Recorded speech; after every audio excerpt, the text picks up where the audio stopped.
the Vietnamese government is setting a pretty challenging target that they want to achieve 10% GDP growth in 2026. Hello everyone, I have a bit of surprise because today's video is going to be in English. The reason why is I have quite a bit of friends who live overseas, and one of the things that they really want to know is how Vietnam has been doing and in terms of the economy and what driving the economic growth, and they would love to know more about Vietnam economy in general. And when they hear about I have a channel doing that to talk about finance, talk about the economies, then they ask me to share more what's going on in Vietnam right now. All right, so the question I normally have from friends who work in banking, who work in investments overseas is what the economy going to be like in 2026 for Vietnam. And I recently came across a really great video of Dominic when he spoke at the event. Dominic is the chairman of Dragon Capital, which is one of the biggest private equity firms in Vietnam. And he has a great story how he went to Vietnam in 1992 and then fell in love with the country, just found an investment fund and pretty much been investing in Vietnam. He thinks that in 2026, Vietnam will have an amazing growth. So for those people who live overseas, who don't have a lot of exposure to the Vietnam economy, so the recent changes in the top government officials have been a driving force to help Vietnam economy to grow. Before going through next year, I will try to explain. For the past, I think 6 months, Vietnam has been cracked down on people who committed tax evasion, particularly when cleaning up the stock market, right? So that one of the things that helped Vietnam going through the next phase, building trust with a lot of foreign investors. And Dragon Capital believe that in 2026, Vietnam gonna achieve great growth. So back to the story, how Vietnam is going through global uncertainties and at the same time is growing. There's a few things, right? So for next year, the Vietnamese government is setting a pretty challenging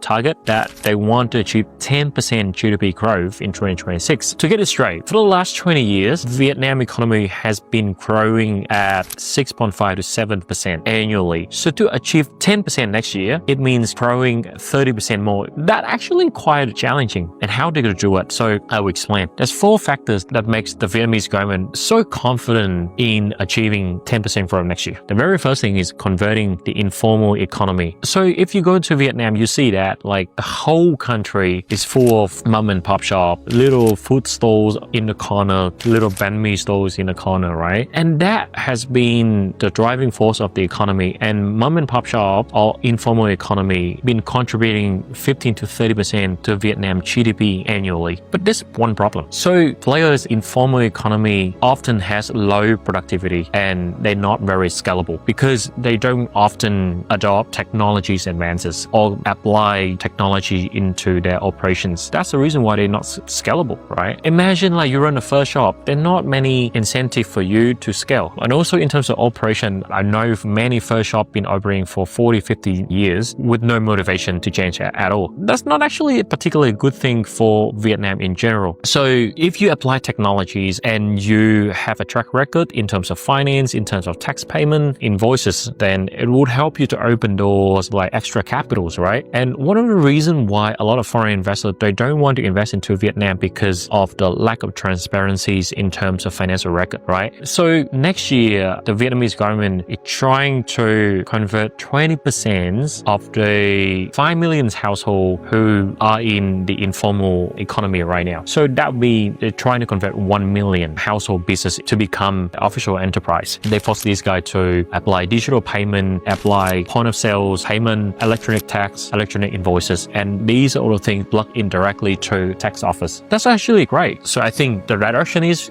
okay, but in terms of execution, they need to be fine-tuned. But I totally agree with the strategy of converting the informal economy into the official one. That would basically help Vietnam to unlock the potential of like 30% of its GDP, right? To increase the productivity of the informal economy. I think that's a great thing. So that's the first thing. So the second thing is also equivalently important. That is government spending, particularly on infrastructure. So if you look at Vietnam nominal GDP annually is roughly about 500 billion. And to generate that 500 billion in terms of GDP, Vietnam invests pretty much roughly roughly about 150 billion. So 150 billion in terms of investment generate 500 billion in terms of nominal GDP, right? But if you break it down, $150 billion in terms of investment, the $100 billion come from the private enterprise. For instance, I invest into a business, or I invest in a coffee shop, or I invest in a media company. That's private investments, right? And that accumulates for $100 billion of the private entrepreneur or founders. And the rest, $50 billion of investment, 25 billion actually come from FDI, and another 25 billion come from government spending, particularly on infrastructure. So for next year, the government trying to increase the public spending from $25 billion in 2025 to $33 billion in 2026. And why they're doing it, why they believe it could be a potential booster for the private investment. Because if you build infrastructures, and for instance, if you build a highway, the road along the highway very likely to be urbanized, right? So they think that if the government keeps spending on infrastructure, that would encourage private investment, that would help the economy. So government spending for 2026 is also a key strategy for Vietnam.